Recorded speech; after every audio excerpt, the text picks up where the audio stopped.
بسم اللہ الرحمن الرحیم۔ السلام علیکم۔ امیر المومنین حضرت علی رضی اللہ عنہ کی زندگی کا آخری سال تھا کہ ایک دن آپ نماز ادا کرنے کے بعد ممبر پر بیٹھ گئے۔ آپ نے خطبہ پڑھا اور لوگوں کو واعظ و نصیحت کرنے لگے۔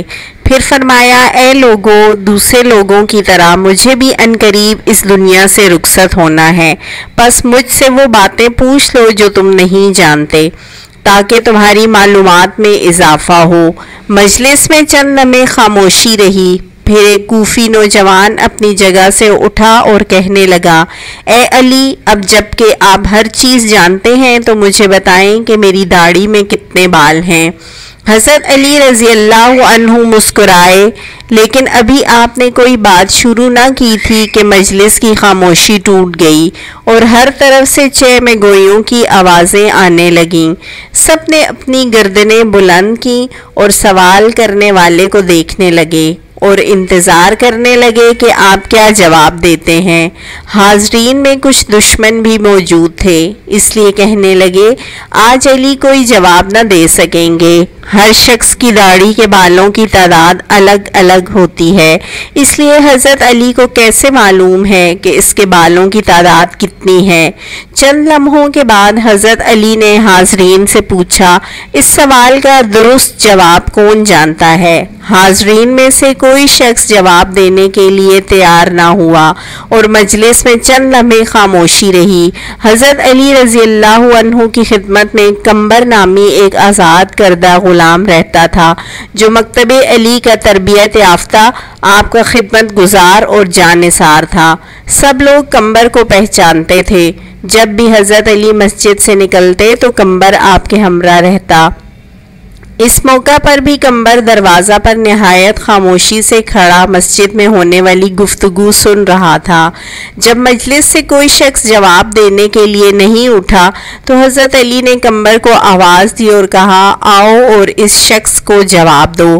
قمبر نے سوال کرنے والے کوفی نوجوان سے کہا، اگر تم لوگوں کے بدخواہ نہیں ہو اور سچے ہو تو اس بات کی تصدیق کرو کہ اس سوال سے تمہارا مقصد کیا ہے۔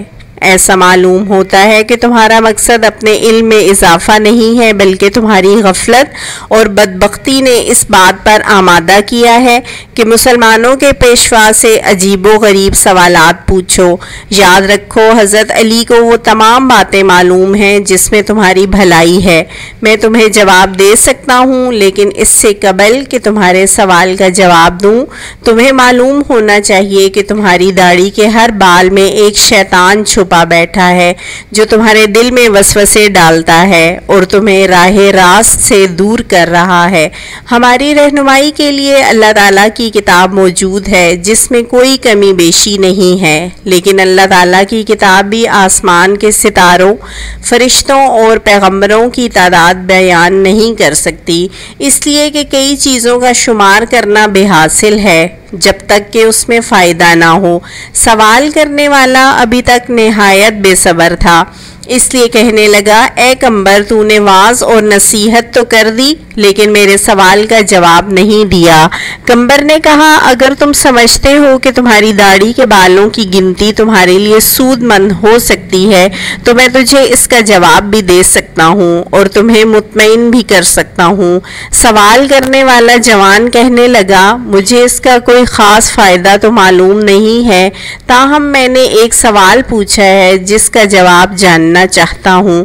قمبر نے کہا، مجھے بھی اس میں کوئی فائدہ نظر نہیں آتا، لیکن ایسے سوال کی حیثیت دوسروں کا وقت ضائع کرنے اور بچوں کے افکار کو گمراہ کرنے کے علاوہ کچھ نہیں ہے، لیکن ابھی تک اپنے سوال کا جواب مانگنے پر اصرار کر رہے ہو۔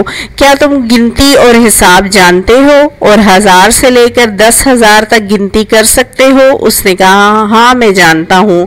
قمبر نے کہا، جو لوگ عقل مند ہیں وہ کئی مفید کام کرتے ہیں۔ اگر تجھے کسی کام کی فکر نہیں ہے اور نہ ہی کوئی مفید سوال پوچھنا چاہتے ہو تو میں بھی سمجھتا ہوں کہ ممکن ہے اس گنتی سے تمہارا کوئی ذاتی مسئلہ حل ہو جائے گا۔ بہرحال یہ کام نہایت آسان ہے۔ تمہاری داڑھی کافی لمبی ہے، اسے کینچی سے کاٹ دو اور اپنے سامنے رکھو اور بیٹھ کر نہایت آرام سے گنتی کر لو کہ اس میں کتنے بال ہیں۔ اگر اب بھی راضی نہیں ہو تو مجھے بتاؤ۔ مسجد میں بیٹھے ہوئے لوگ بہت خوش ہوئے، کئی چہروں پر مسکراہٹ چھا گئی اور گنگناہٹ شروع ہو گئی۔ دوست اور دشمن ایک دوسرے کو دیکھنے لگے۔ دشمنوں نے کہا ہم بھی اس موضوع سے غافل تھے، کمبر درست کہتا ہے۔ نادان دوست کہنے لگے واقعی عجیب سوال اور عجیب جواب تھا۔ یہی وجہ تھی کہ حضرت علی رضی اللہ عنہ نے اس کے جواب کے لیے اپنے غلام کو حکم دیا۔ سوال پوچھنے والے نے شرمندگی سے کہا اے کمبر تو نے درست کہا ہے اور مجھے غفلت کے خواب سے بیدار کر دیا اور راہ راست پر لے آیا ہے۔ اب میں اپنی داڑھی کے بالوں کی گنتی معلوم نہیں کرنا چاہتا۔ پہلے تو میں بھی خوش تھا کہ عجیب سوال پوچھ رہا ہوں، لیکن اب سمجھ گیا ہوں کہ کوئی عجیب اور بے حاصل مسئلہ پوچھنا ہنر مندی نہیں ہے۔ میں شیطانی وسوسوں سے اللہ تعالیٰ کی پناہ مانگتا ہوں۔ اس کے علاوہ اس امر سے زیادہ خوش ہوں کہ اگرچہ سوال بیہودہ تھا لیکن جواب دینے والا عقل مند تھا۔